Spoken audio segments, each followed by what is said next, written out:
सदाशिवसमारम्भां शङ्कराचार्यमध्यमाम् अस्मदाचार्यपर्यन्तां वन्दे गुरुपरम्पराम्।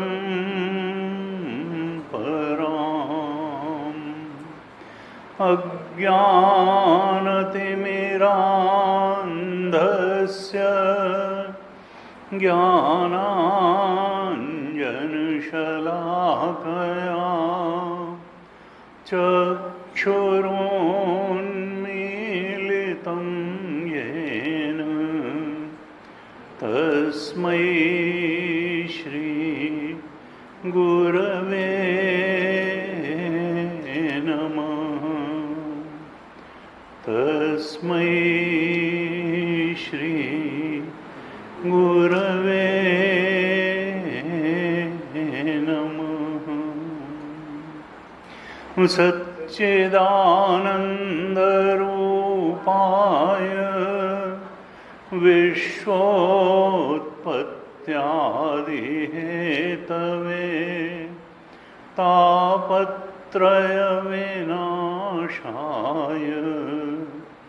श्रीकृष्णाय वयं नुमः।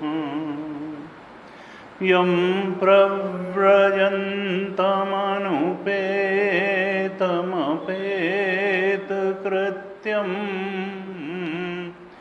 द्वैपायनो विरहकातराजुहाव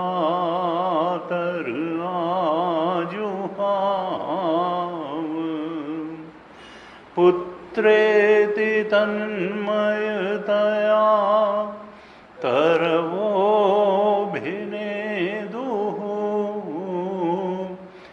तं सर्वभूतहृदयं मुनिमानतोऽस्मि।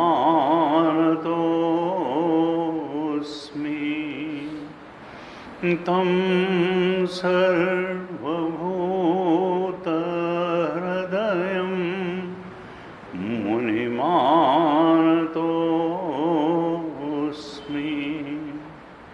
नारायणं नमस्कृत्य नरं चैव नरोत्तमं देवीं सरस्वतीं व्यासं ततो जयमुदीरयेत्। कृष्णाय वासुदेवाय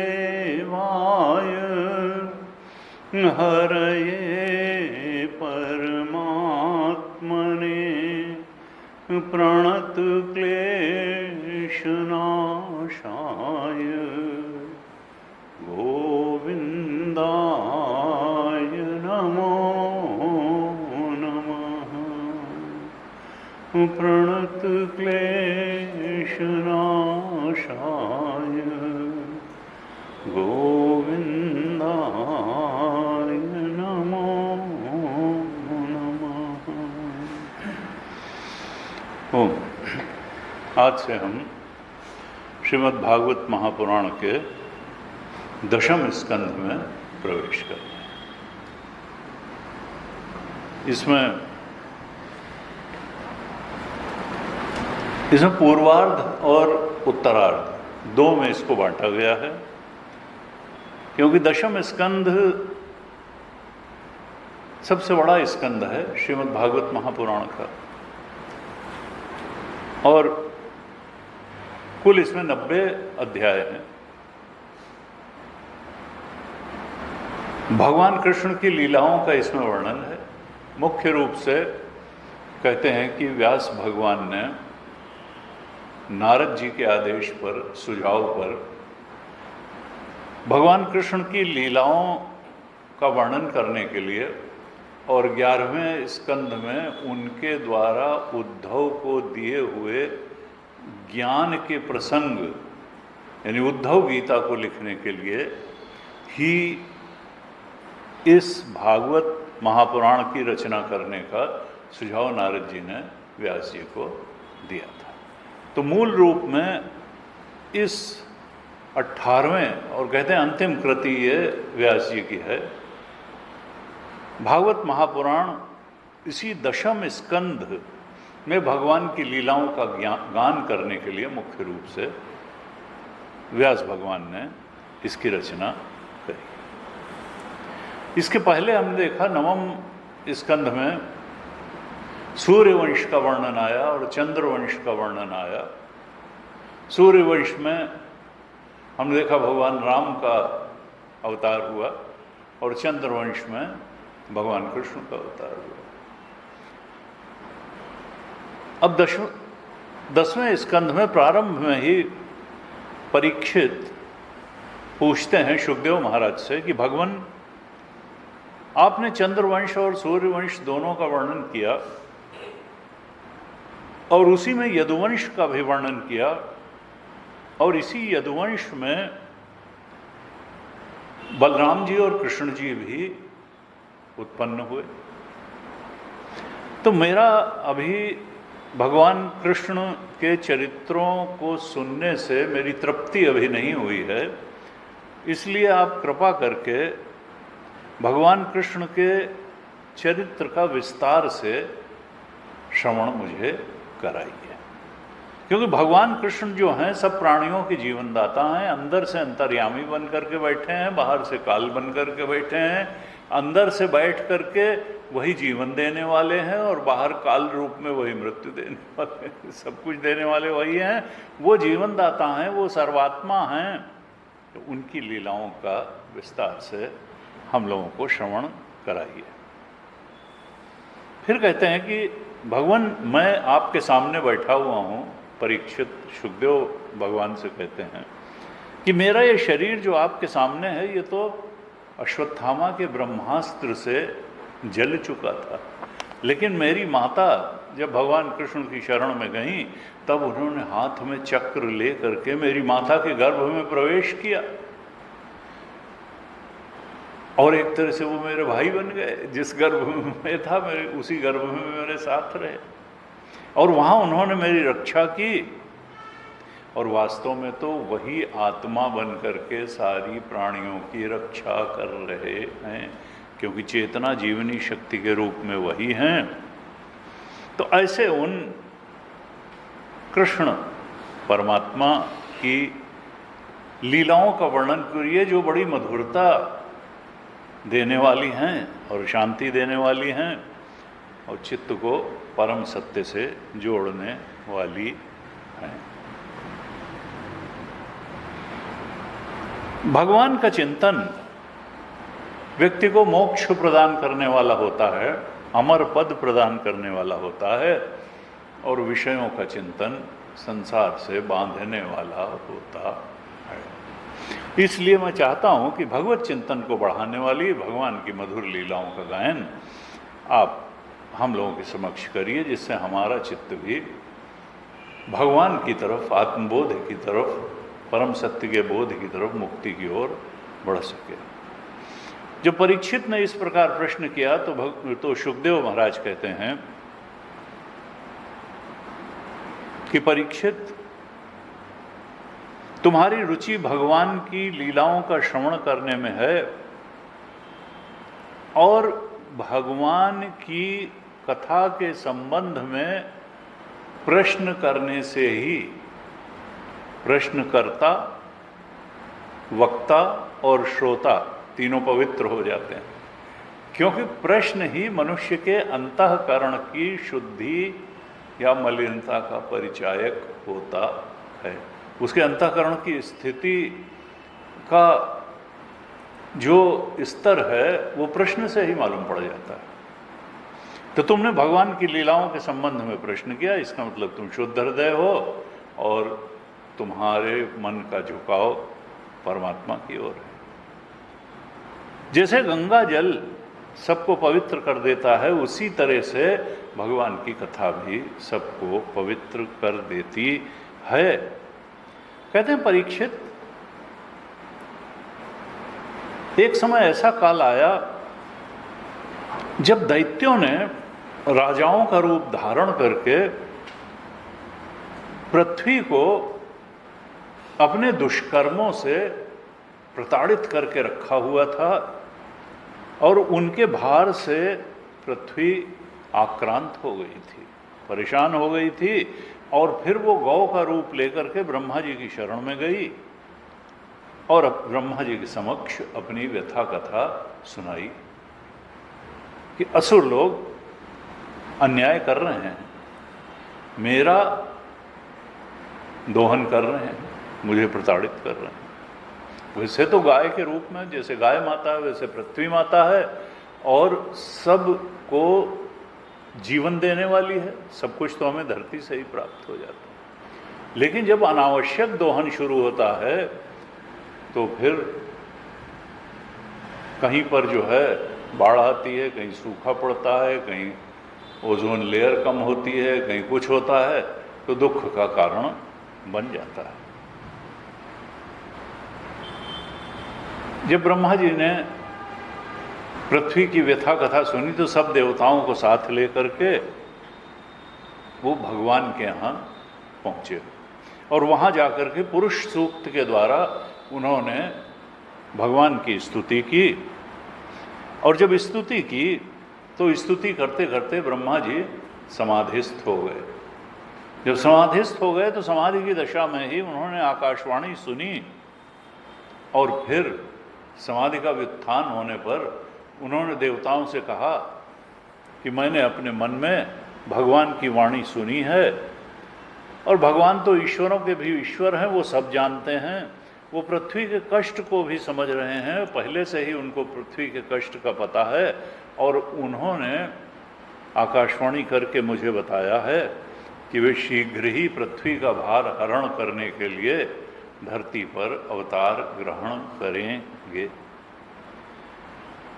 और मेरी ऐसी इच्छा है कि भगवान की लीला में सहयोग करने के लिए समस्त देवता और जो देवताओं की पत्नियां हैं वो भी अपने अपने अंश से पृथ्वी पर उस समय भगवान की लीला में सहयोग देने के लिए वो भी अपने अंश से पृथ्वी पर जाकर के जन्म लें, भगवान की लीला में सहयोग दें।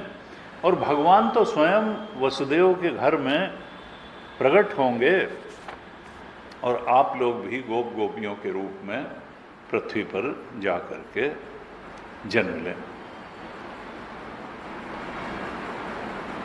कहते हैं भगवान शेषनाग भी उस समय धरती पर उत्पन्न होंगे और इस बार वो उनके छोटे भाई के रूप में नहीं, बड़े भाई के रूप में अवतार लेंगे, अर्थात बलराम के रूप में, क्योंकि पिछली बार लक्ष्मण जी के रूप में उन्होंने अवतार लिया था, इस बार बड़े भाई के रूप में अवतार ग्रहण करेंगे।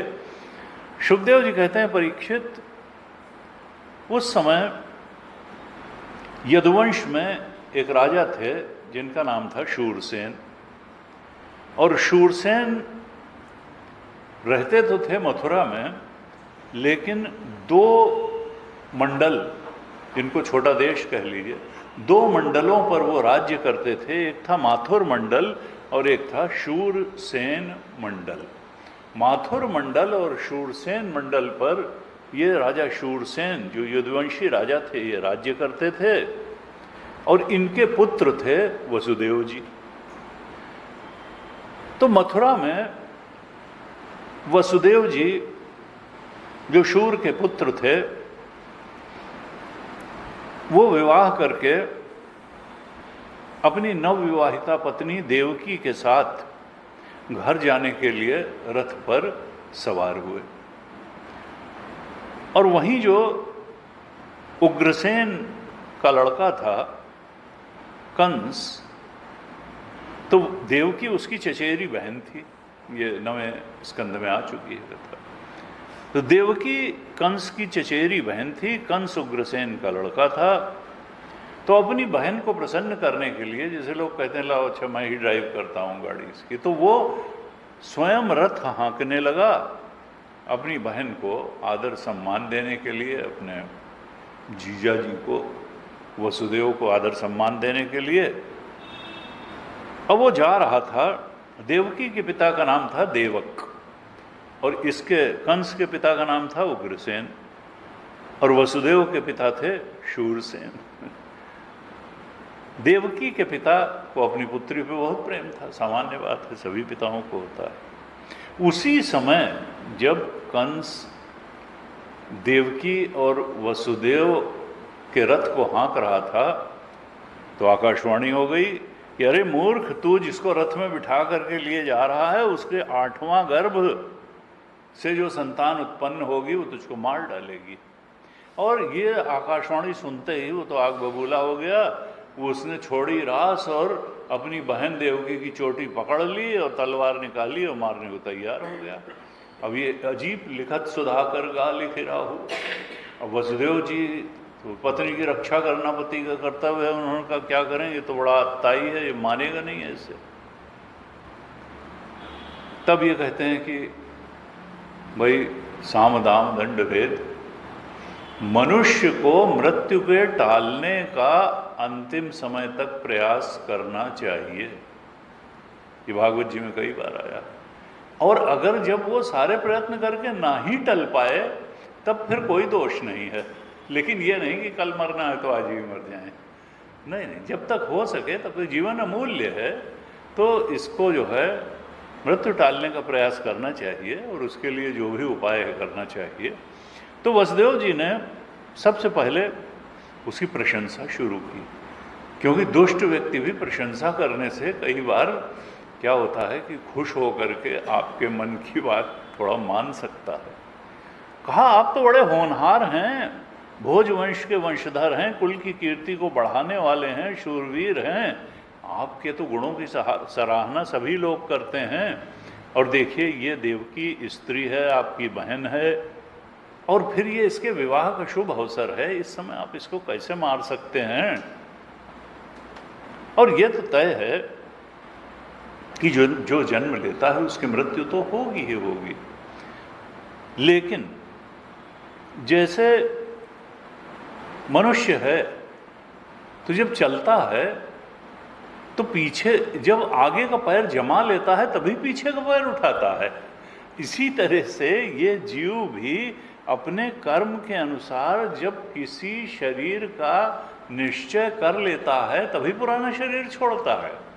कि अच्छा हाँ, इसमें बुझना एक दूसरा दृष्टांत भी देते हैं कि जैसे जोंक जब चलती है तो आगे पहले कहीं अपना मुंह स्टिक कर लेती है, जमा लेती है, तब पीछे का पार्ट जो है उठा करके फिर आगे करती है।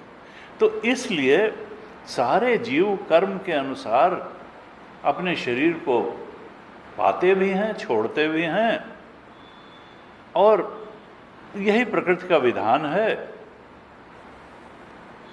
कहते हैं जैसे स्वप्न में कोई राजा कोई अपने को राजा अनुभव करने लगे तो जागृत के दरिद्र शरीर को भूल जाता है। इसी प्रकार से जब ये जीव अगला शरीर प्राप्त कर लेता है तो पिछले सारे शरीरों को भूल जाता है। दूसरे शरीर को प्राप्त होते ही, और कैसे? कर्मवश। कर्म कैसे होता है? कामना के कारण। तो कामनाकृत कर्म के वशीभूत हो करके ये जीव अगला शरीर प्राप्त कर लेता है, और प्राप्त करते ही पिछले शरीरों को भूल जाता है। लेकिन ये जीव जो है, इसका मन एक इच्छाओं का पुंज है, वासनाओं का पुंज है, विकारों का पुंज है। और जब शरीर छूटने का समय आता है तो जन्म जन्मांतर के जो संचित कर्म हैं, वो उनमें से जो सबसे ज़्यादा परिपक्व होते हैं फल देने के लिए, वो कहलाते हैं प्रारब्ध कर्म। और उनके अनुसार फिर अगले शरीर को वो जीव चयनित करता है, वो उसको प्राप्त होता है।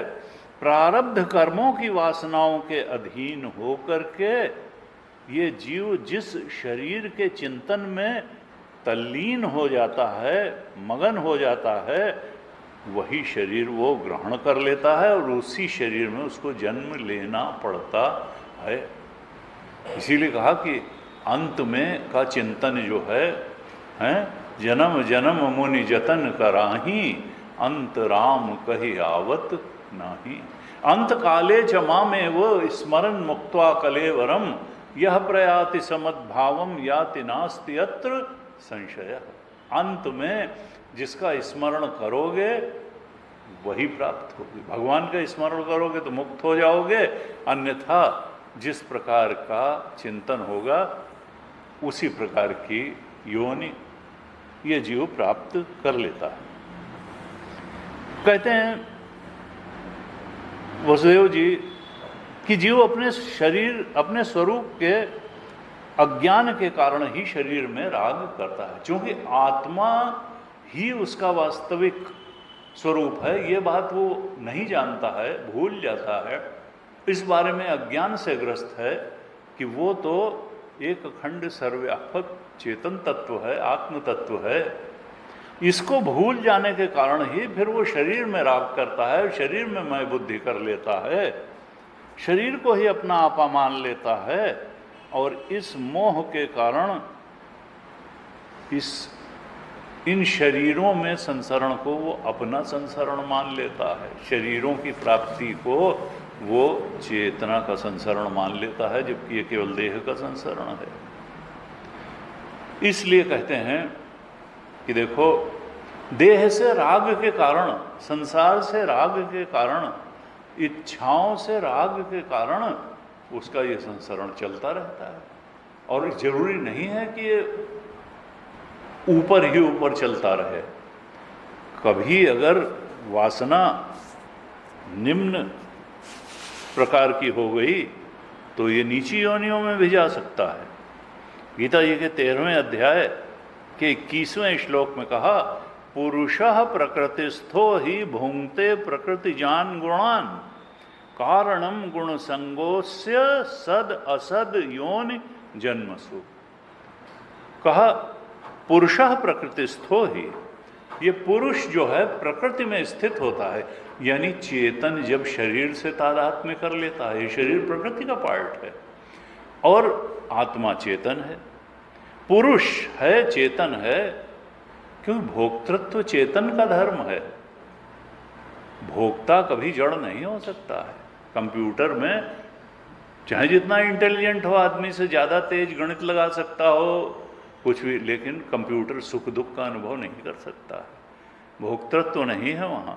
पुरुषः सुख दुखानाम भोक्तृत्वे हेतुरुच्यते, पुरुषः प्रकृतिस्थो ही भुंक्ते प्रकृति। ये पुरुष प्रकृति में स्थित होकर के प्रकृति के गुणों का भोग करता है। कभी सतोगुण ऊंची बात सोचता है, सतोगुण का, कभी रजोगुण का, कभी तमोगुण का, आलस्य का भोग करता है, कभी कर्मशीलता का भोग करता है, कभी पूजा पाठ और भगवत चिंतन में आराम पाता है। तो पुरुषः प्रकृतिस्थो ही भुंगते प्रकृतिजान गुणान, प्रकृति को भोगता है, जबकि वो है आनंद स्वरूप, उसको भोगने की कोई जरूरत नहीं है। लेकिन नहीं, वो भूल गया स्वरूप को, तो प्रकृति को भोगने लगा। और ये प्रकृति से आसक्त होकर के प्रकृति के गुणों को भोगना ही वो कारण है। गुणों में आसक्त होना यानी गुणों से पैदा हुए 3 शरीरों में आसक्त हो जाना ही सद असद योनि में जन्म का कारण बनता है। कारणम गुण संगोस्य सद असद योनि जन्म, यानी ये पुरुष, ये चेतन जब जड़ शरीरों से आसक्त हो जाता है और इच्छाओं के अनुसार संसार के तमाम जड़ पदार्थों से, प्राणी पदार्थ परिस्थितियों से आसक्त हो जाता है, तो यही शरीर की और संसार की आसक्ति उसके अनेक अनेक जन्मों में, शरीरों में संसरण का कारण बन जाती है। और चेतन जो है समझता है कि जड़ का भोग करके वो तृप्त हो जाएगा, और तृप्त हो नहीं पाता है, और ये संसरण चलता रहता है। और ये तब तक चलता रहेगा जब तक वो आत्मा के सुख स्वरूपता को, चेतन स्वरूपता को, सत्स्वरूपता को समझ नहीं जाएगा, जान नहीं लेगा, मान नहीं लेगा, पहचान नहीं लेगा, और उसके दृढ़ बोध में स्थित नहीं हो जाएगा। और ये सब होगा भगवत चिंतन से, आत्मचिंतन से, सत्संग से, सत्य के संग से। वसुदेव जी कहते हैं, इसलिए व्यक्ति को चाहिए कि वो किसी से राग न करे और किसी से द्वेष भी न करे। चोट कहाँ कर रहे हैं कि अपनी बहन को मारना, इससे द्वेष करना और इस शरीर से अपने बहुत राग करना, ये संत पुरुष का लक्षण नहीं है, ये विद्वान का लक्षण नहीं है। ये तुम क्या मरने से डर रहे हो? ये मरना जब होगा तो मर ही जाएंगे, वो तुम रोक लोगे क्या मरने को?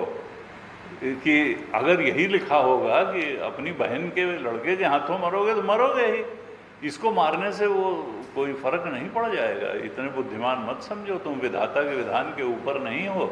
और द्वेष किसी से करो मत, राग किसी से करो मत, क्योंकि जो किसी से द्वेष करेगा उसको जीवन में भी शत्रु से भयभीत रहना पड़ेगा और जीवन के बाद परलोक से भी भयभीत रहना पड़ेगा। इसलिए द्वेष मत करो, राग भी मत करो और द्वेष भी मत करो।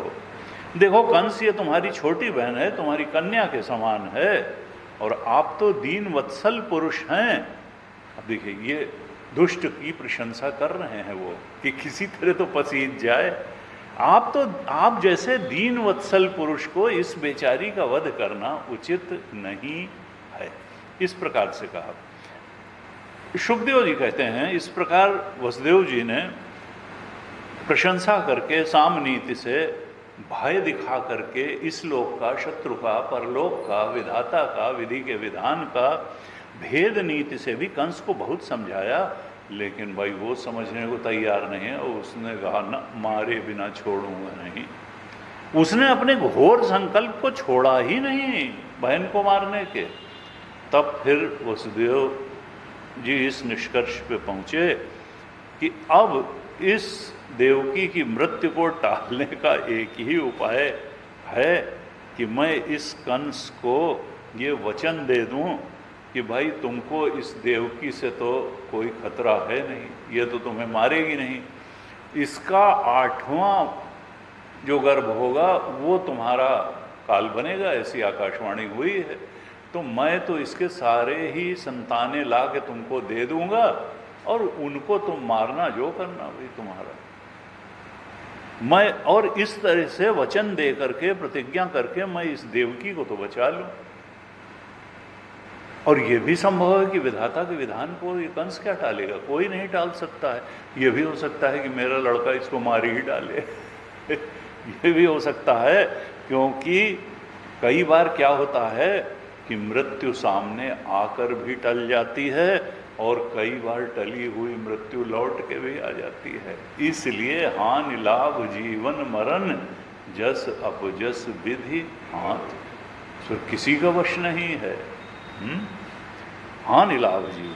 तो जब इस प्रकार से विचार किया शुकदेव जी ने, तो कहा देखो किस प्राणी का कौन सा शरीर बना रहेगा और किस हेतु से कौन सा शरीर नष्ट हो जाएगा, इसका पता लगाना बहुत कठिन है।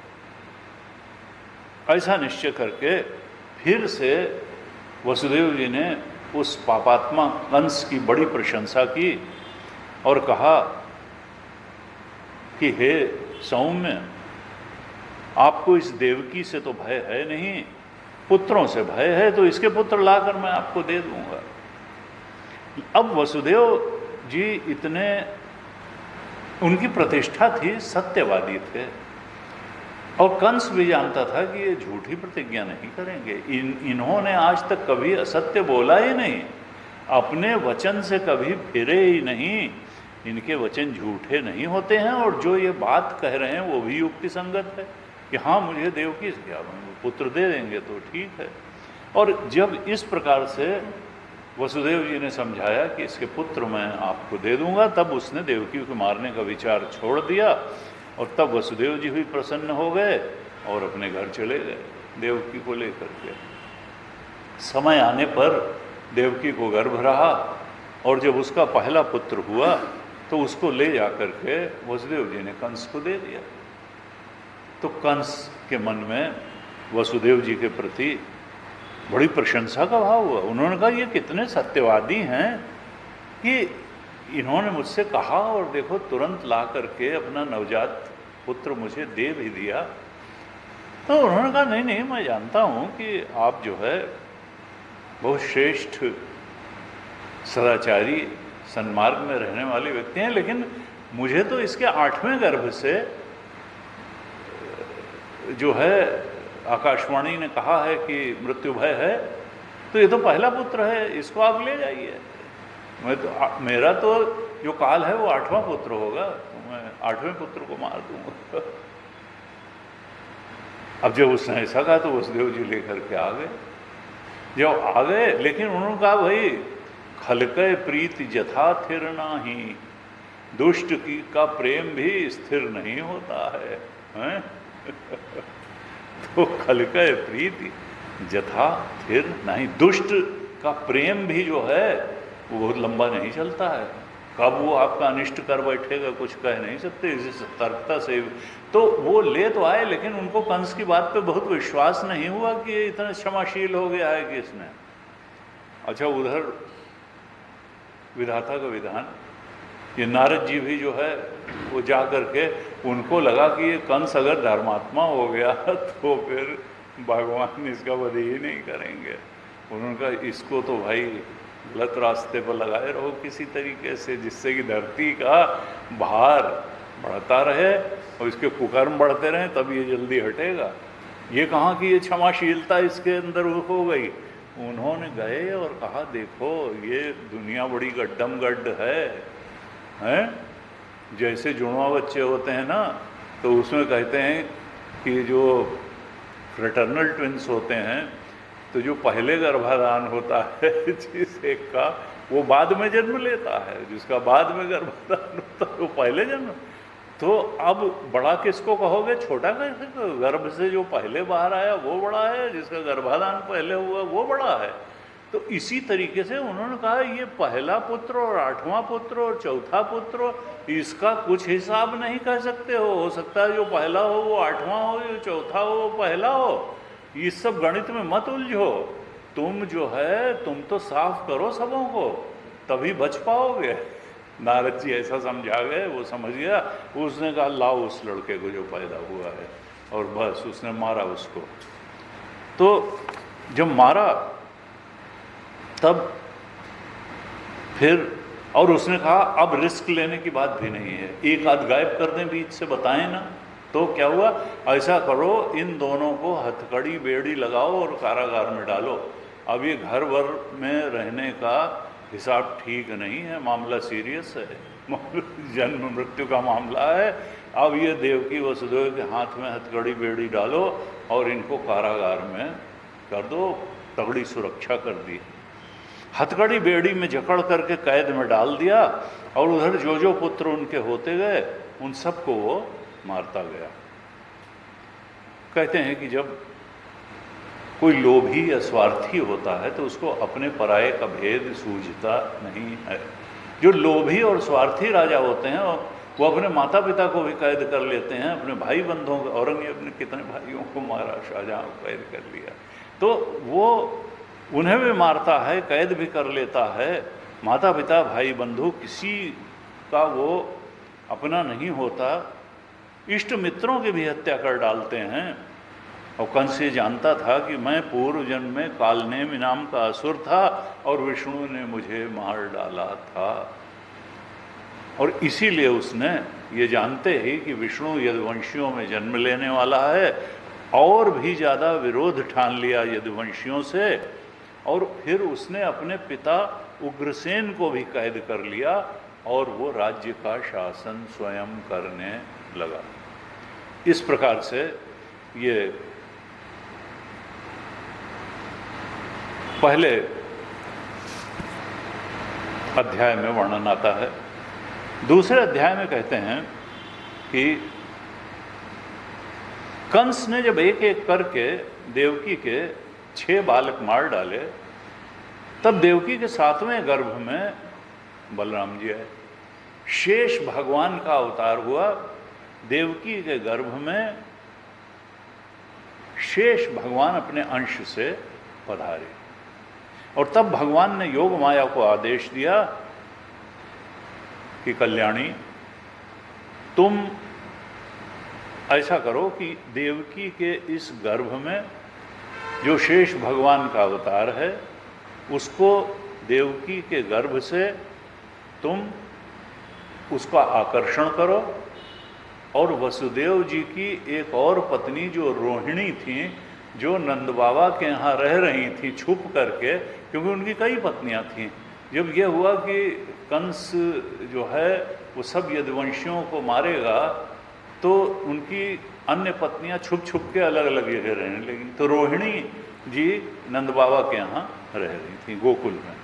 उन्होंने योग माया को आदेश दिया कि देवी, तुम ये भगवान शेष का जो अंश देवकी के गर्भ में है उसको वहाँ से आकर्षित करो, और रोहिणी के गर्भ में उसको रख दो, और तब और रोहिणी के पेट में रखने के बाद फिर मैं देवकी का पुत्र बनूंगा, और तब तुम यशोदा के गर्भ से जन्म लेना। तो जैसा भगवान का आदेश था योग माया ने वैसा ही किया, उस गर्भ का आकर्षण करके और रोहिणी के गर्भ में रख दिया। और भगवान ने कहा कि देखो, जब तुम ये कार्य करोगी, भगवान का काम करोगी, तो लोग तुम्हारी पूजा करेंगे पृथ्वी में।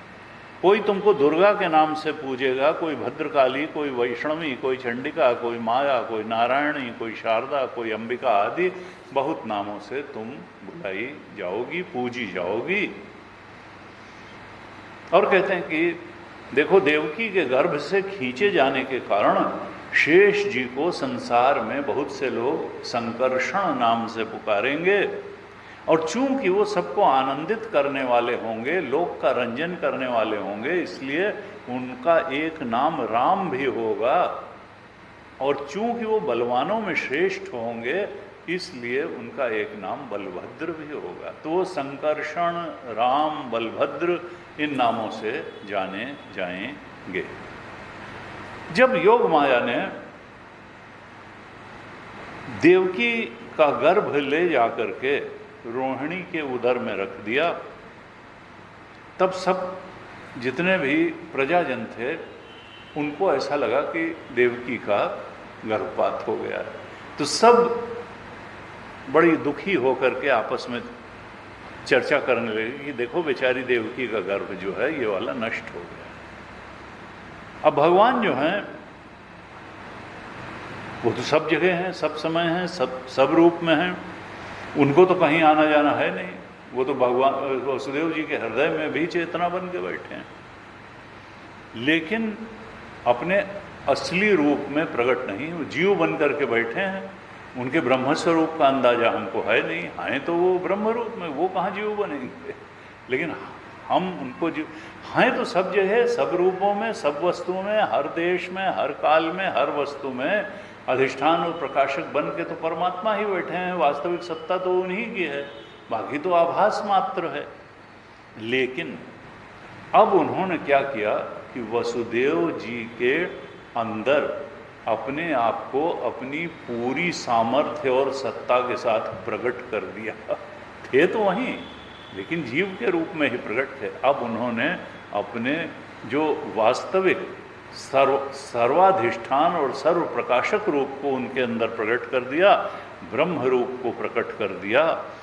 तो अब वसुदेव जी में इतने तेज छा गया कि यहाँ उल्लेख है कि उनसे आंख मिला के लोग बात नहीं कर पाते थे। इतने तेजस्विता उनके अंदर आ गई कि लोगों की आंखें चुधिया जाती हैं। उनकी वाणी में इतना प्रभाव आ गया कि उनकी बात को कोई मना नहीं कर सकता था, क्योंकि उनके अंदर अब भगवान की ज्योति उन्होंने धारण कर ली थी। सूर्य के समान तेजस्वी हो गए। भगवान के ज्योतिर्मय अंश को उनके माध्यम से देवकी ने फिर धारण किया। और जब देवकी के गर्भ में भगवान आ गए, तब देवकी की मुस्कान ही बदल गई। देवकी की मुस्कान में इतनी पवित्रता आ गई, उसकी इतनी शोभा हो गई कि मंत्रमुग्ध से लोग देवकी को देखते रह जाते थे। कंस भी आया तो उसने कहा, अरे अब की बार तो निश्चित रूप से विष्णु इसके गर्भ में आ गया है, क्योंकि मेरी बहन इसके पहले कभी ऐसी नहीं थी, इतनी पवित्र नहीं थी, इतनी सात्विक नहीं थी, इतनी तेजस्विनी नहीं थी, कि इस बार तो मेरा काल इसके गर्भ में आ ही गया।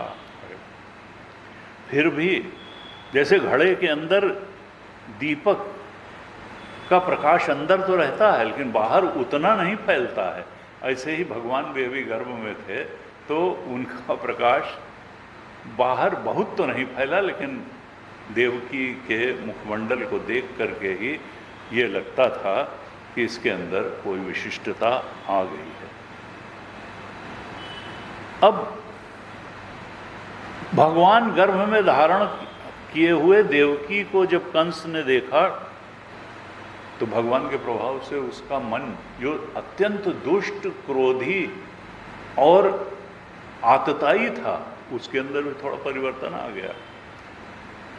ये समझ तो गया कि ये भगवान का अंश, विष्णु का अंश इसके अंदर आ गया है, लेकिन उसने सोचा कि इस समय देवकी को मारना ठीक नहीं होगा, क्योंकि देखो मैं वीर पुरुष हूं और वीर पुरुष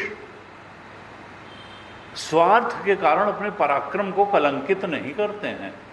तो मैं तो एक वीर ठहरा, इस समय मैं अगर इसको कारागार के अंदर मार दूंगा तो मेरा पराक्रम जो है कलंकित हो जाएगा। और एक तो ये स्त्री है, दूसरे मेरी बहन है, तीसरे गर्भवती है, तो इसको मारने से मेरी कीर्ति नष्ट होगी, और कहते हैं मेरी लक्ष्मी भी नष्ट हो जाएगी, मेरी आयु भी नष्ट हो जाएगी। इस तरह से अत्यंत क्रूर कंस भी देवकी को मार सकता था, लेकिन वो मारने के विचार से निवृत्त हो गया। अब यहां पर कहते हैं कि जिसके भीतर भगवान है उसके दर्शन से सद्बुद्धि का उदय हो जाना कोई आश्चर्य की बात नहीं है, हैं? संत दरस जिम पातक डरई, संत जो भगवत प्राप्त है उनके दर्शन से ही अनिष्ट दूर हो जाता है। सरदा तप निसि ससी अपहरई, और संत दरस जिम पातक डरई। जैसे दिन की गर्मी को, बरसात के बाद जो तेज तीखी प्रखर किरणें होती हैं, उसकी गर्मी को रात का चंद्रमा हर लेता है, उसी तरीके से संत के दर्शन से कोई अनिष्ट होने वाला है तो दूर हो जाता है, टल जाता है। तो कंस ने देवकी को मारने का विचार छोड़ दिया, लेकिन अब उसके दिमाग में ये बात बैठ गई कि मेरा मारने वाला देवकी के गर्भ में आ गया है, इसलिए वो सोते जागते, उठते बैठते, खाते पीते, चलते फिरते हमेशा कृष्ण के चिंतन में ही लगा रहता था, और उसे सारा का सारा जगत कृष्ण में दिखाई देने लगा। देखिए ब्याज से जो है एक तरह से भगवत स्मरण ही हो रहा है। अब था तो जय विजय के रूप में ये लोग उनके कालनेमी और इस तरीके से तो आए ही थे पुराने उसमें। तो कहा परीक्षित ने, वो कहते हैं परीक्षित, जब देवकी के गर्भ में विष्णु भगवान आ गए तब भगवान शंकर, ब्रह्मा जी, अनेक देवता, अनेक ऋषि, नारद आदि सब लोग आए और उन्होंने भगवान की स्तुति की। अब ये बड़ी सुंदर स्तुति है। 25वें श्लोक से, दूसरे अध्याय के 25वें श्लोक से 40वें श्लोक तक है। हम इसकी मुख्य बातों को देखते हैं। कहते हैं भगवान की स्तुति करते हुए देवतागण और ब्रह्मा जी आदि सब कहते हैं कि प्रभु आप सत्य संकल्प हैं और आपकी प्राप्ति का साधन भी सत्य ही है।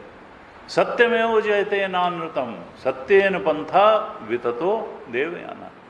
आत्मबोध के लिए सत्य ही मार्ग है। अधर्म के रास्ते, असत्य के रास्ते चल करके किसी ने सत्य को नहीं पाया। सत्य आपकी प्राप्ति का श्रेष्ठ साधन है। आप सत्य संकल्प हैं। ये अवस्थाएं जो है ना, ये सब असत हैं। असत अवस्थाओं में भी आप ही सत्य हैं। सब कुछ के कारण आप ही हैं। जो दृश्य जगत है ये असत है। इस दृश्य जगत का जो अधिष्ठान और प्रकाशक है वो आप हैं। इसके पीछे जासु सत्यता ते जड़माया भास सत्य इव मोह सहाया। सत्य तो आप ही हैं। इस दृश्यमान जगत में जो परमार्थ है वो आप ही हैं। ये तो सब प्रतीति मात्र है। आप ही समदर्शन के प्रवर्तक हैं। कल ही शायद या पिछली कक्षा में आया था 6ठे अध्याय में कि 5वें अध्याय के 19वें श्लोक में कहा था इहैव तैर्जितः सर्गो येषाम साम्य स्थितम मना। उसने यहीं पर जन्म मृत्यु सबको जीत लिया है जिसका मन समता में स्थित हो गया है। यानी समदर्शन को गीता में बहुत बड़ी बात बताया गया है। पंडिता समदर्शना ज्ञानी, क्योंकि सम तो आत्मा ही है। यानी जो सब में आत्मा देखता है, अपने अंदर भी आत्मा देखता है, एकमात्र आत्मा को ही सत्य देखता है, बाकी अनात्म को सुपर इम्पोजिशन अध्यास देखता है, आत्मा को, तो वही तो समदर्शन होगा। समतत्व तो आत्म तत्व ही है, बाकी माया में तो भेद भी भेद है। तो इहैव तैः जितः सर्गो येषाम साम्य स्थितम मनः निर्दोषम ही समम ब्रह्म। ब्रह्म ही सम है और मलिनता से रहित है, दोष से रहित है। तस्मात् ब्रह्मणि ते स्थिता। तो जो ऐसी उस सम तत्व का दर्शन, आत्म तत्व का दर्शन कर लेता है वही ब्रह्मबोध प्राप्त संत है। तस्मात् ब्रह्मणि ते स्थिता। समदर्शी ही ब्रह्म बोध प्राप्त है। तो यहाँ कहा कि इस दृश्यमान जगत में आप ही परमार्थ स्वरूप हैं, आप ही समदर्शन के प्रवर्तक हैं। और फिर वृक्ष का उदाहरण लेकर के, जो गीता के 15वें अध्याय के पहले, दूसरे, तीसरे श्लोकों में है कि गीता जी के 15वें श्लोक के पहले ही, 15वें अध्याय के पहले ही श्लोक में कहा था ऊर्ध्वमूलम अधः शाखम अश्वत्थः प्राहुरव्ययम छंदांसि यस्य पर्णानि यस्तम वेद स वेदवित्। जो इस संसार वृक्ष को मूल सहित जानता है वही वेद को जानने वाला है। क्योंकि इस संसार वृक्ष का मूल क्या है? परमात्मा, ब्रह्म, आत्म तत्व, शुद्ध चेतन, प्योर कॉन्शियसनेस। तो संसार वृक्ष का वर्णन वहां भी आया, यहां और थोड़ा विस्तार से बताया। कहा यह संसार क्या है? एक सनातन वृक्ष है। इस वृक्ष का आश्रय कौन है? कहा प्रकृति। प्रकृति ही इस वृक्ष के रूप में है। और इस संसार वृक्ष के, ये सनातन है। वृक्षनात् वृक्ष, वृक्ष का मतलब क्या है? जो काटने से ही नष्ट होगा। ये फसल नहीं है कि 3 महीने में पक करके नष्ट हो जाएगी। न वृक्षनात् वृक्ष, कैसे कटेगा ये संसार वृक्ष? असंग शस्त्रेण दृढ़ेन छित्वा, जब असंगता के शस्त्र से इसको काटा जाएगा तभी ये संसार वृक्ष कटेगा। ये नहीं तो ये संसार वृक्ष सनातन है। इसके 2 फल हैं इस संसार वृक्ष के। कहते हैं 2 फल क्या हैं? ये स्तुति ब्रह्मा जी कर रहे हैं, पूरा तात्विक स्तुति है। इस संसार वृक्ष के 2 फल हैं, सुख और दुख। 2 फल इसमें लगते हैं। कभी जीव सुख पाता है, कभी दुख पाता है। और इसकी 3 जड़ें हैं। वो जड़ें क्या है? सत रज तम, 3 गुण ही इसकी 3 जड़ें हैं। और इसके 4 रस हैं। क्या 4 रस हैं? जिनको हम 4 पुरुषार्थ करते हैं, धर्म अर्थ काम और मोक्ष। ये 4 इसके रस हैं। ये चारों इससे प्राप्त किए, धर्म भी प्राप्त किए, धर्म अर्थ काम और मोक्ष चारों प्राप्त किए जा सकते हैं। और कहते हैं कि इस वृक्ष के जानने के 5 प्रकार हैं। ये शरीर ही असल में वृक्ष है। ये शरीर ही वृक्ष है। और इस पर 2 पक्षी बैठे हैं। मुंडक उपनिषद में कहा, ध्वा सुपर्णा सयुजा सखाय समानम वृक्षम परिशस्व जाते तयोरन्य पिप्पलम स्वादुवत्ति अनश्नन्यो अभिजात। इसमें 2 पक्षी बैठे हुए हैं, एक जीवात्मा एक परमात्मा। ये जीवात्मा तो स्वाद ले करके फलों का रस खा रहा है, और जो परमात्मा रूपी पक्षी है, दृष्टा पक्षी, एक तो भोक्ता पक्षी है जीवात्मा, एक दृष्टा पक्षी है परमात्मा। तो जो भोक्ता पक्षी है वो इस वृक्ष के फलों को स्वाद ले करके खा रहा है। जब तक सुख रूप स्वाद वाला फल मिलता है तो बड़ा मगन रहता है। जब दुख रूप स्वाद वाला कड़वा फल निकलता है तो कहता है ये तो ठीक नहीं था, अब क्या करें। और तब वो कभी कभी मुड़ करके देख लेता है कि अरे मेरे ही जैसा तो एक दूसरा है, सुपर्णा। अरे वो परमात्मा, वो तो बिल्कुल मस्त बैठा हुआ है, वो भोग भी नहीं कर रहा है, वो दृष्टा पक्षी है। और तब जब वो गुरु और शास्त्र की शरण में जाता है तो देखता है अरे मैं तो था ही नहीं, मैं तो प्रतीति मात्र था, प्रतिबिंब मात्र, मेरा असली स्वरूप तो वही है।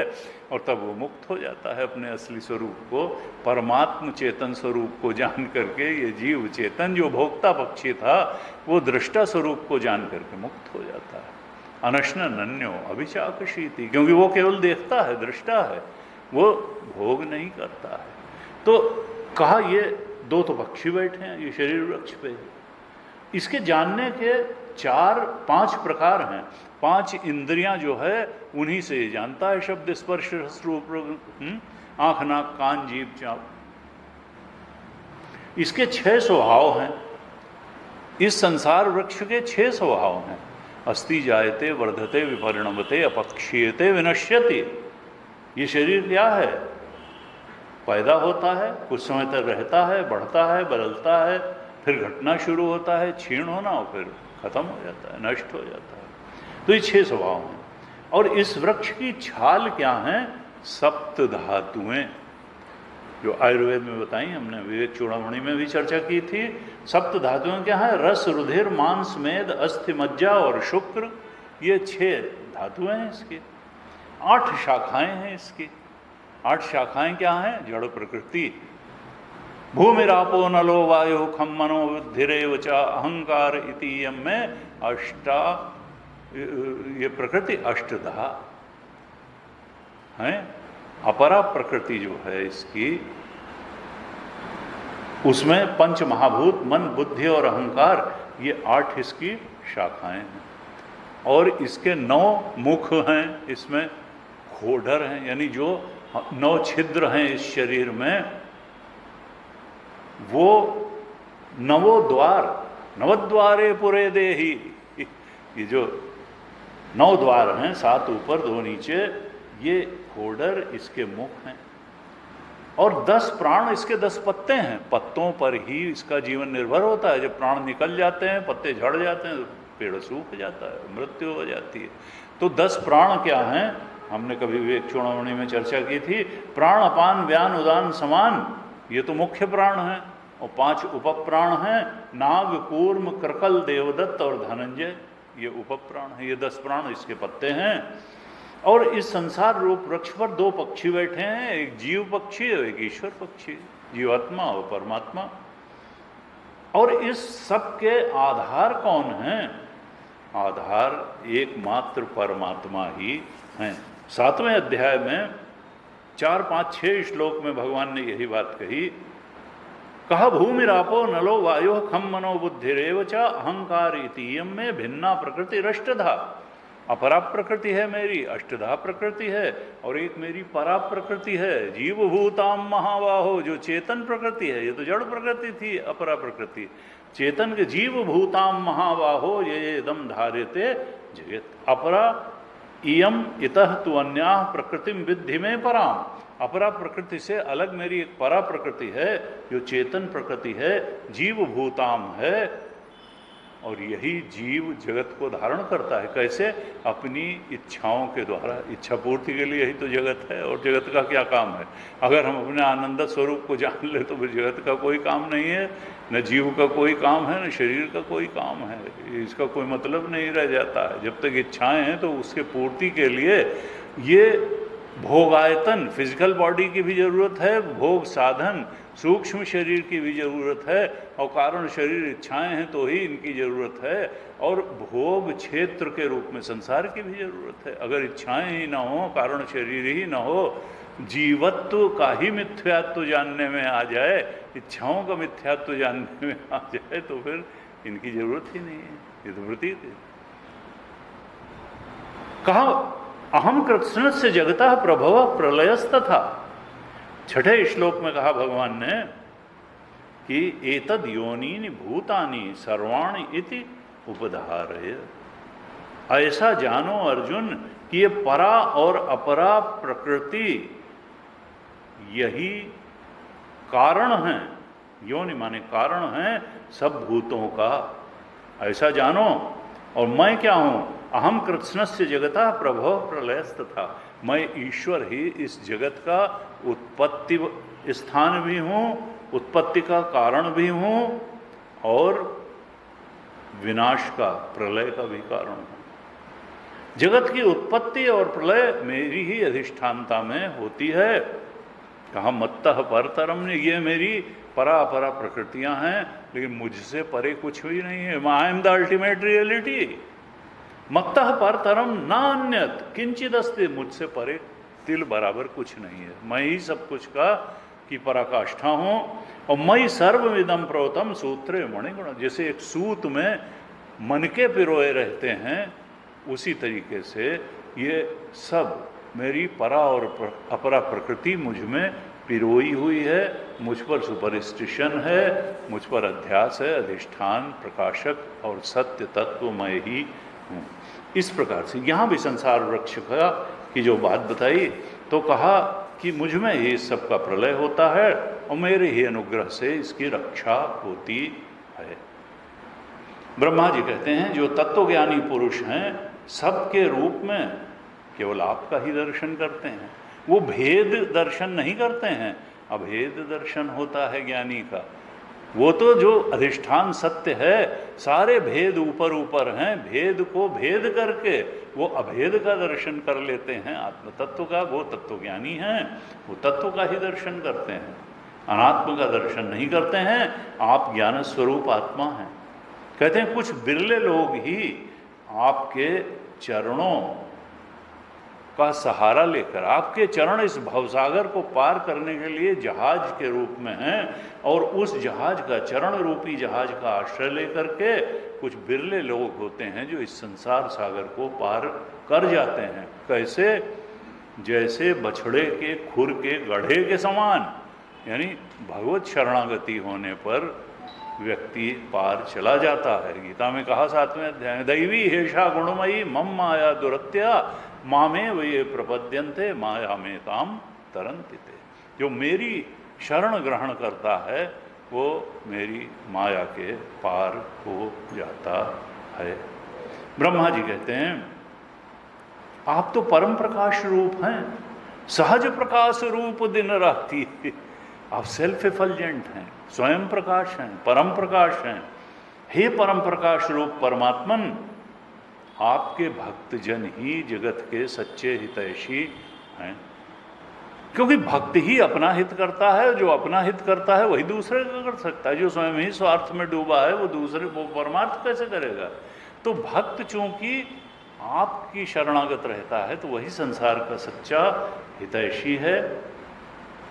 सत्पुरुषों पर आपकी महान कृपा बनी रहती है, विशेष कृपा होती है अपने भक्तों पर, संतों पर। उनके लिए आप अनुग्रह स्वरूप ही हैं, कृपा स्वरूप ही हैं। लेकिन जो आपके चरणों की शरण नहीं लेते, जो आपके प्रति भक्ति भाव नहीं रखते हैं, उनकी बुद्धि कभी शुद्ध नहीं हो पाती। उनको सत्संग की बात ही अच्छी नहीं लगती, उनको भगवान की वार्ता ही अच्छी नहीं लगती है, उनको शास्त्र की बात ही अच्छी नहीं लगती है। वे वास्तव में बद्ध हैं, बंधन में पड़े हुए हैं, माया के बंधन में पड़े हुए हैं। कहते हैं कि भगवान, जो पुरुष, जो आपके भक्तगण आपके नामों और रूपों का सहारा लेते हैं, आपके नाम और रूप का श्रवण करते हैं, कीर्तन करते हैं, स्मरण करते हैं, ध्यान करते हैं और आपकी सेवा में ही अपने चित्त को लगाए रखते हैं, वे मुक्त हो जाते हैं। उन्हें संसार के चक्र में फिर आना जाना नहीं पड़ता है। प्रभु आप अजन्मा हैं, ये आपका जन्म लेना तो आपका लीला विनोद है। ये सब बातें हमारे शास्त्रों में एक ही हैं। भगवान अपने मुंह से 4 अध्याय के 6वें श्लोक में कहते हैं कि अजोपिसन नव्य आत्मा भूतानाम ईश्वरोपिसन। 4:6 में कहा मैं अजन्मा हूँ, मैं सारे भूतों का ईश्वर हूँ, तो भी प्रकृतिम स्वाम अधिष्ठाय संभवामि आत्ममाया। अपनी प्रकृति को, अपनी माया को अपने वश में कर करके आत्म माया, हम तो माया के वशीभूत होकर के जन्म लेते हैं, वो अपनी माया को वश में कर करके जन्म लेते हैं। कहा जन्म कर्मों च में दिव्यम, मैं कोई कर्म बंधन में पड़ करके प्रारब्ध द्वारा ढकेले जा करके किसी शरीर में नहीं आता हूँ। मैं तो, मेरा जन्म भी दिव्य है, कर्म भी दिव्य है। मैं कर्म के बंधन से न जन्म लेता हूँ, न इच्छाओं के प्रताड़ित होकर के कर्म करता हूँ। मेरा तो जन्म और कर्म सब दिव्य है, और जो मेरी दिव्यता को, जन्म और कर्म की पहचान जाता है, वो भी मुझ जैसा ही हो जाता है। त्यक्त्वा देहम पुनर्जन्म न एति माम एति सो अर्जुन। जो मेरे जन्म और कर्म की दिव्यता को पहचान लेता है, वो फिर दोबारा जन्म नहीं लेता है, वो मुझ परमात्मा को प्राप्त होता है, वो अगले शरीर को प्राप्त नहीं होता है। ब्रह्मा जी कहते हैं आप अजन्मा हैं, जन्म आपका एक लीला विनोद है, आप द्वैत से रहित हैं, सबके अधिष्ठान रूप हैं। जगत की उत्पत्ति, स्थिति और प्रलय अज्ञान के द्वारा आप में आरोपित है। शुकदेव जी कहते हैं परीक्षित, इस प्रकार से ब्रह्मा आदि सारे देवताओं ने भगवान की स्तुति की।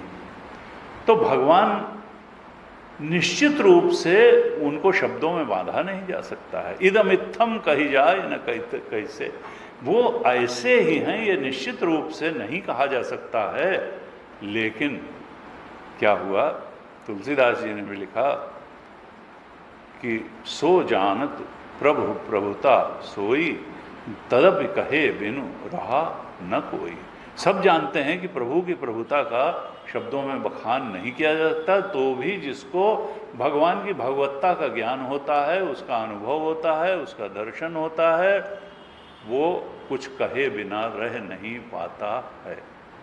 सब जानत प्रभु प्रभुता सोई, तदपि कहे बिनु, कि कहा नहीं जा सकता है, फिर भी कहा संतों ने। एक अनी अरूप अनामा अज सच्चिदानंद परधामा, व्यापक विश्वरूप भगवाना सो धैर्य। तो इस तरह से अलग अलग ढंग से कहा, और इस प्रकार से अपनी मति के अनुसार देवताओं ने भगवान के स्वरूप का निरूपण किया।